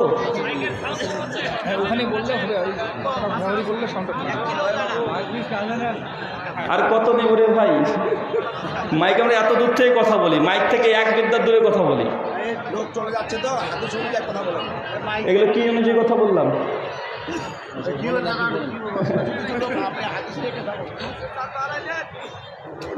সম্মানিত সুধী, আপনাদেরকে এখানে যতক্ষণ আলোচনা করেছি, একটা হাদিসবিহীন কথা বলেছি জি, আর প্রত্যেকটা হাদিসের কোটেশনের সহ বলেছি, হাদিস নাম্বার সহ বলা হয়েছে। হয়েছে কি হয় নাই? জি, হাদিস নাম্বার সহ বলেছি, আরবি ইবারত বলে দিয়েছি, হাদিসের রাবি বলে দিয়েছি, হাদিস নাম্বার পৃষ্ঠা নম্বর সহ বলে দিয়েছি। তারপরে 5 থেকে সেখানে বলছে হাদিস থেকে বলেন। আশ্চর্য! মানুষ যদি না শুনে যদি মন্তব্য করে, নিজেরা নিজেদের গল্প করে, তাহলে কাজ হবে না। আগে কথাগুলো শুনেন। এখানে রঙ্গমঞ্চ করতে আসেনি, প্রথমে বলে দিয়েছি। কথা যেগুলো বলবো, আপনার পরিবারকে আগে রক্ষা করতে হবে, এবং পরিবারের যে সমস্যাগুলো আছে সেই সমস্যাগুলোকে নিয়ে কথা বলবো। আপনাকে জমাতে আসি নাই, কে উঠে গেল কে বসলো আমার দেখার দরকার নাই, কারণ এটা আমি রঙ্গমঞ্চ জমাতে আসিনি। কাটা কাটা কথা বলবো। যার রাগ হবে, রাগ হতে পারে, যে রাগ হয় এই রাগগুলো নবীর ওপরে করতে হবে। কারণ নবী বলে দিয়েছে, যে বিয়েতে মেয়ের বাপ যদি রাজি না থাকে, যদি আপনিও বিয়ে করেন, আপনার বিয়ে বাতিল, একদম বাতিল, একদম মারাত্মক পর্যায়ে বাতিল। যদি দেশের প্রধানমন্ত্রী এসে যদি বলে যে আমি বিয়ে দিয়ে দিচ্ছি, আর মেয়ের বাপ যদি রাজি থাকে, ওই বিয়েটাও বাতিল, ইসলামী আইন অনুযায়ী একদম বাতিল, কেউ জাজ করতে পারবে না। এটা ইসলাম। সর্বদা তাই আমাদের সোসাইটিতে যেগুলো আছে মূল সমস্যা, যুবকদের এখান থেকে শিক্ষা নিতে হবে। মেয়ের বাপ মাকে একদম চূড়ান্ত একদম সাক্ষী থাকতে হবে। জোর করে মেয়ের বিয়ে দেওয়া ইসলামী মতে এটা অবৈধ, নিষিদ্ধ, হারাম। আবার মেয়ে একা একা বিয়ে করবে এটাও নিষিদ্ধ, এটাও হারাম, দুই দিক থেকে হারাম। মাঝখানে কি বিয়ে মানে এটা সামাজিক একটা ব্যবস্থা। মেয়েকে রাজি থাকতে হবে, মেয়ের বাপকে রাজি থাকতে হবে, দুটো লাগবে সাক্ষী। কয়টা সাক্ষী? দুইটা সাক্ষী। আর ছেলেকে থাকতে হবে রাজি।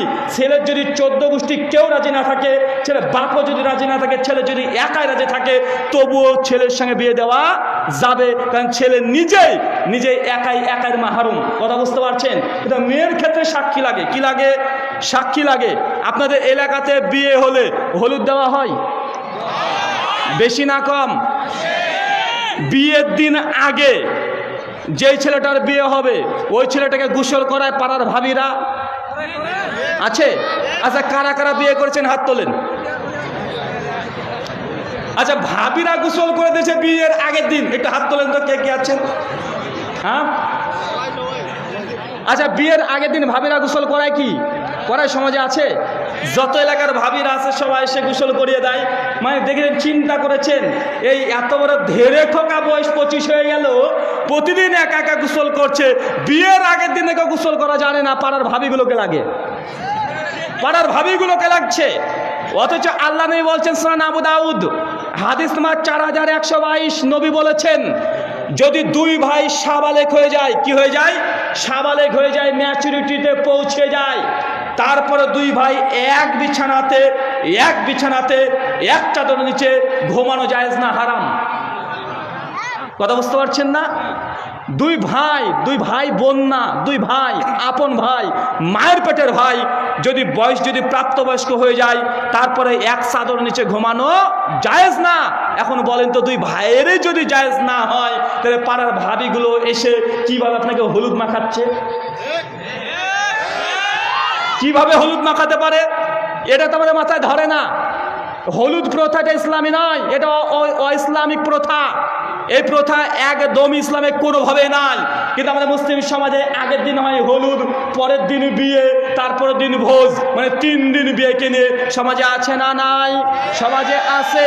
আল্লাহ নবী বলছেন, সহিহ বুখারী হাদিস নাম্বার 3419 নম্বর হাদিস, নবী বলেছেন, যে কোনো পর্দাশীল নারী, মানে যে মেয়েটা পর্দা করে, বোরখা পরে, আছে না নাই সমাজে? বোরখা পরে একজন মেয়ে, একজন যে বোরখা পরে না, তার সামনে নিজের মুখ বা নিজের হাত পা গোপন অঙ্গগুলো বের করতে পারবে না। মানে একটা পর্দাশীল নারী বেপর্দা নারীর সামনে গিয়ে তার সৌন্দর্য প্রকাশ করতে পারবে না। ইবনে মাসউদ রাদিয়াল্লাহু তাআলা জিজ্ঞেস করছে, ইয়া রাসূলুল্লাহ কেন? আল্লাহ রাসূল বলছেন যে ওই বেপর্দা নারী যে পর্দা করে তার সুন্দর চেহারা রূপ দেখে তার স্বামীর কাছে গিয়ে গল্প করবে যে, জানো হুজুরের বউকে আমি দেখলাম আজকে, হুজুরের বউটা কি সুন্দর গো, নাকগুলো লম্বা লম্বা, চোখগুলো কত সুন্দর, গালগুলো টুলটুল করছে। কথা বুঝতে পারলেন না ভাইজান? আল্লাহ নবী বলছেন, কোনো পর্দাশীল নারী, কি পর্দাশীল নারী পুরুষ মানুষের সামনে পর্দা খোলা তো দূরের কথা, একজন নারী আরেকজন নারীর সামনে পর্দা খুলতে পারবে না। সেই নারী যদি ইসলাম সম্পর্কে না জানে, এই পর্দাশীল নারীর গোটা শরীরের বর্ণনা তার স্বামীকে গিয়ে বলবে, আর তার স্বামী চোখে চোখে জেনা করবে, চোখে চোখে জেনা করবে। এটা নবীর হাদিস। আমাদের সমাজে আমল আছে? কথা বলেন, আমাদের সমাজে এই আমল আছে? আমাদের সমাজে এই আমল নাই। তাই বিশেষ করে মা বোনদের উদ্দেশ্যে আমার এই দুটো কথা আল্লাহর নবীর হাদিসটাকে আপনি ভালোভাবে গুরুত্ব দেন। যারা বেপর্দা নারী, তার সামনে আপনার সৌন্দর্য প্রকাশ করবেন না, এটা ইসলামে একদম নিষিদ্ধ। 2, হলুদ প্রথা যেটা আছে এটা সম্পূর্ণ নিষিদ্ধ। 3, যে বিয়ের আগে আপনি গোসল করছে পাড়ার মানুষ মিলে, এটা মারাত্মক পর্যায়ে হারাম কাজ। কিন্তু আমাদের সমাজে চলছে, বিয়ে শুরু হবার আগে গেট সাজানো। এলাকাতে আছে না নাই? গেট সাজানো আছে না নাই? পাড়াতে যত সুন্দরী মেয়েরা আছে, সব টিনেজের বয়সের সমস্ত সুন্দরী মেয়েগুলো একদম ফুলের মালা টালা নিয়ে বসে আছে। গেটের সামনে লেখা আছে 10,001 টাকা, একদম 50 জন শালি গেটের 2 সাইড দিয়ে দাঁড়িয়ে আছে। আছে না নাই? কথা বলে আছে তো সমাজে। একদম বিয়ের গেটের কাছে 50 জন, 25 করে 50 জন, গেটে লিখে দিয়েছে 10,001 টাকা। আর এইদিকে বরের সঙ্গে এসেছে আরো 50 জন যুবক ছেলে, একদম টাটকা, ওরা রেডি হয়ে আছে। বলে দিয়েছে তোর শালি কয়জন রে? বলছে আমার আপন শালি 3 জন, আর চাচা তো মামা তো খালা তো দিয়ে আর না হলো 12 জন হবে, টোটাল 15 জন। বলছে আমার একটার মধ্যে আছে, যা। আছে না নাই? কথা বলেন। এই যে 10,001 টাকা লিখে রেখে দিয়েছে, ফিতে কাটবে তারপরে ঢুকতে দেবে। হোড়াহুড়ি, মারামারি, পাড়াপাড়ি, টনটিটকারি, ছেঁচড়ামি, বাটপাড়ি, চিটিংবাজি হয় কি হয় না? কথা বলেন। এটা মুসলমানের বিয়ে? এটা মুসলমানের বিয়ে? আল্লাহর নবী বলছেন সহিহ বুখারী 5063 নম্বর হাদিস, কিতাবুন নিকাহ আর নিকাহ সুন্নাতি, বিয়ে করা আমার সুন্নাত, ফামান রাগিবান সুন্নাতি ফালাইসা মিন্নি, যে ব্যক্তি আমার সুন্নাত মোতাবেক বিয়ে করবে না, আমার সুন্নাত মেনটেন করে বিয়ে করবে না, যে আমার সুন্নাতকে থেকে বিমুখ হয়ে যাবে, ফালাইসা মিন্নি, সে আমাদের উম্মতের অন্তর্ভুক্ত না। যদি আপনি হুজুরকে দিয়ে বিয়ে পড়ান, বিয়েটা যদি ধর্মীয় রীতিনীতি মেনে করেন তবে বিয়ে করেন। আর যদি মনে করেন আমি ধর্মীয়ভাবে বিয়ে করব না, আপনি এমনি কোর্টে চলে যান, রেজিস্ট্রি করে বিয়ে করেন, ইসলামের সঙ্গে আপনার সম্পর্ক নাই। যদি মনে করেন না হুজুরকে দিয়ে বিয়ে পড়াবো, এখানে হুজুরদের সমস্যা আছে, হুজুরদের মারাত্মক সমস্যা। যেসব বিয়েতে গান বাজছে, ডেক বাজে, এরকমভাবে গেট সাজানো হয়েছে, যেসব বিয়েতে আগে লিখে রেখেছে যে ছেলে পক্ষকে মেয়ে পক্ষ তরফ থেকে একটা R150 মোটর সাইকেল, ঘর সাজিয়ে নগদ 1 লাখ টাকা ক্যাশ, হুজুর আবার ওগুলো লিখছে। মানে হুজুর ওর নিজেরও লজ্জা নাই, এই হুজুরের নিজেরও লজ্জা নাই, কারণ হারাম কাজে হুজুরের সহযোগিতা করছে। এলাকায় আহলে হাদিস যত হুজুরগুলো আছে, যত আলেম আছে যারা বিবাহ পড়ছে, তাদের কাছে অনুরোধ, যে বিয়েতে ডেক বাজবে, গান বাজবে, ওই বিয়েতে আপনি বলে দেবেন পরিষ্কার, আমি বিয়ে পড়াবো না। ওই বিয়ে পড়ালে ওরা যত গুনাহগার তার চেয়ে দ্বিগুণ আপনি গুনাহগার।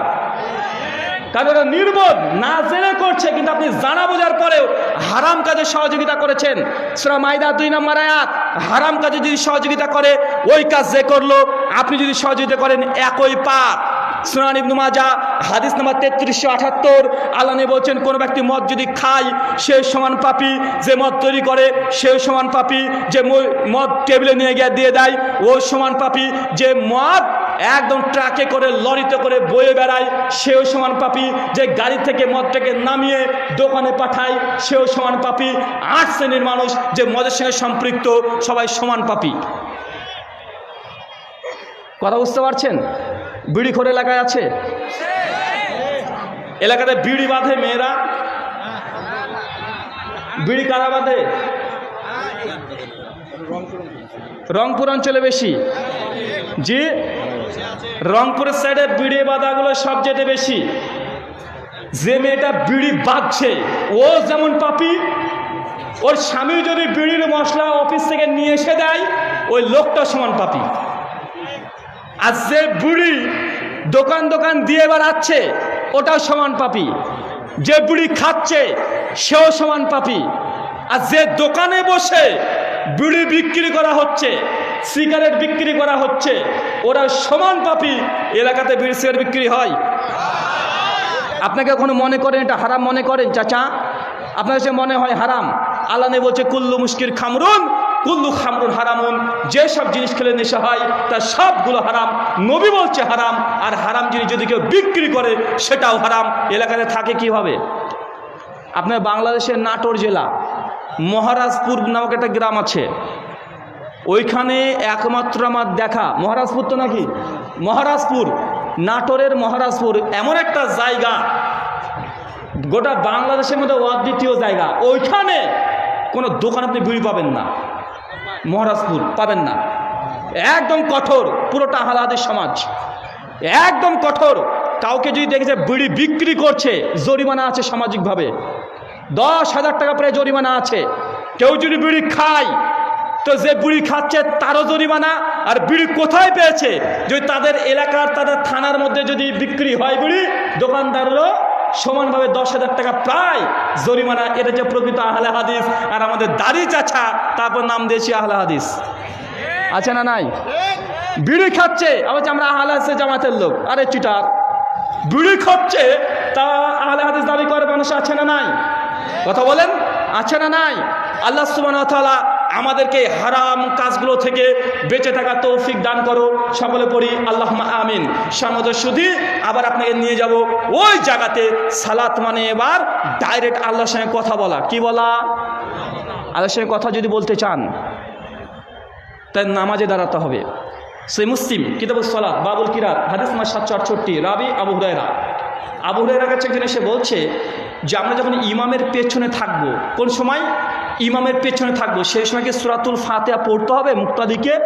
আবু হুরায়রা বলছে ইকরা বিয়া ফি নাফসিক, সেই সময়তেও তুমি ইমামের পেছনে সূরা ফাতিহা পড়বে। কেন? নবী বলেছে লা সালাতা লিমান লাম ইকরা বি ফাতিহাতিল কিতাব, যে ব্যক্তি নামাজে সূরা ফাতিহা পড়ে নাই তার নামাজ হয় নাই। এখন বলেন আপনাদের সমাজে ইমামের পেছনে মুক্তাদি ফাতিহা পড়ে? পড়ে? অধিকাংশ জায়গাতে পড়ে না। ইমাম সাহেব নামাজ পড়ছে, মুক্তাদির পেছনে বসে আছে, মূর্তির মতো দাঁড়িয়ে আছে, কিছু পড়ে না। হচ্ছে আল্লাহর নবী বলছে লা সালাতা লিমান লাম ইকরা বি ফাতিহাতিল কিতাব, যে ব্যক্তি নামাজে সূরা ফাতিহা পড়লো না এই ব্যক্তির নামাজ হলো না। এই কথা বলে আবু হুরায়রা বলছে কেন আমি নবীকে বলতে শুনেছি কোনো ব্যক্তি যখন ইমাম বলে আলহামদুলিল্লাহি রাব্বিল আলামিন, মুক্তাদির পেছন থেকে বলছে আলহামদুলিল্লাহি রাব্বিল আলামিন, আল্লাহ আসমান থেকে জবাব দিয়ে বলে হামিদানি আব্দি, আমার বান্দা আমার প্রশংসা করছে। দেখেন বান্দার সঙ্গে আল্লাহ ডাইরেক্ট কথা হচ্ছে। দেখেন আপনি সূরা ফাতিহার একটা আয়াত পড়বেন আলহামদুলিল্লাহি রাব্বিল আলামিন, বাংলা মানে সমস্ত প্রশংসা আল্লাহ তোমার জন্য। আল্লাহ আসমান থেকে জবাব দিয়ে বলে হামিদানি আব্দি, ফেরেশতা দেখো আমার বান্দা আমার প্রশংসা করছে। দ্বিতীয় আয়াত পড়বেন আল্লাহ আসমান থেকে জবাব দিবে, তৃতীয় আয়াত পড়বেন আল্লাহ আসমান থেকে জবাব দিবে। এই যে বান্দার সঙ্গে আল্লাহ ডাইরেক্ট কানেকশান। নামাজ মানে সালাত মানে আল্লাহর সঙ্গে বান্দার ডাইরেক্ট কথোপকথন। আপনার ছেলে দেখছে ঢাকাতে কোনো কোম্পানিতে চাকরি করে, আপনি খবর পেয়েছেন যে ছাদ থেকে আপনার ছেলেটা পড়ে গেছে, ফোনে খবর পেয়েছেন। আপনি কি করি বলেন তো ভাইজান? কি করি আমরা? সঙ্গে সঙ্গে কাঁদতে কাঁদতে চিৎকার মারতে লাগি, এই কোথায় কে, কী ব্যাপার, কী বৃত্তান্ত ভাই করতে শুরু করি। কি করি না? করি। কিন্তু মুমিন ব্যক্তির সিফাত নয়, মুমিন ব্যক্তির বৈশিষ্ট্য নয়। যদি কোনো বালা মুসিবতের খবর শোনেন, যদি কিছু শুনেছেন যে আপনার ছেলে 10 তলা বিল্ডিং থেকে পড়ে গেছে, একজন মুমিন ব্যক্তির প্রথম কাজ ইন্না লিল্লাহি ওয়া ইন্না ইলাইহি রাজিউন, এটা পাঠ করে সঙ্গে সঙ্গে চলে যান, একদম গিয়ে অজু করেন, অজু করে 2 রাকাত নামাজ পড়েন, নফল নামাজ। আল্লাহকে তারপরে হাত তুলে বলেন হে আমার মাবুদ, হে আমার রব প্রতিপালক, আমার ছেলেটা আমি খবর পেয়েছি 10 তলা বিল্ডিং থেকে সে পড়ে গেছে। আল্লাহ তুমি তো রহমান, তুমি রাহিম, তুমি অসীম করুণাময়, পরম দয়ালু, আমার ছেলেকে তুমি হেফাজত করো, আল্লাহ তুমি হেফাজত করো, আল্লাহ সময় তুমি হেফাজত করো। আগে 2 রাকাত নামাজ পড়ে কাকে বলতে হবে? আল্লাহকে বলতে হবে। ভাই 10 তলা বিল্ডিং থেকে পড়ে গেছে, ডাক্তারের 14 গোষ্ঠীর ক্ষমতা আছে, ওকে বাঁচাবে, নিশ্চিত বাঁচাতে পারে? কথা বলেন, সামর্থ্য আছে? না। যাকে বলার দরকার তাকেই বলি না। যদি আপনার কোনো খারাপ যদি কোনো ঘটনা ঘটে যায় জীবনে, কোনো খারাপ সংবাদ শুনেছেন, আগে 2 রাকাত নামাজ পড়েন, আগে 2 রাকাত নামাজ পড়েন। নামাজ পড়ে আল্লাহকে বলেন যে আল্লাহ সুবহানাহু ওয়া তাআলা আমি খবরটা শুনেছি, আল্লাহ তুমি আশ-শাফি, তুমি সুস্থতা দানকারী, আমার ছেলেটাকে তুমি সুস্থ করে দাও। এটা একজন মুমিন নারী হোক চাই পুরুষ হোক, আগে এই খবরটা আল্লাহর কাছে শেয়ার করতে হবে, আল্লাহর কাছে সাহায্য চাইতে হবে। তারপরে পকেটে টাকা পয়সা যা আছে নিয়ে আপনি হসপিটালে যান, আল্লাহ পরে ভরসা করেন। কথা বুঝতে পারছেন? বান্দার সঙ্গে আল্লাহর ডাইরেক্ট কানেকশন, এটা হচ্ছে সালাত। আল্লাহ সুবহানাহু ওয়া তাআলা আমাদেরকে সালাত একদম ধীর স্থিরভাবে আদায় করা তৌফিক দান করো। সকলে পড়ি আল্লাহুম্মা আমিন। সম্মানিত সুধী, প্রশ্নোত্তর পর্ব আছে, যাব না শেষ করব?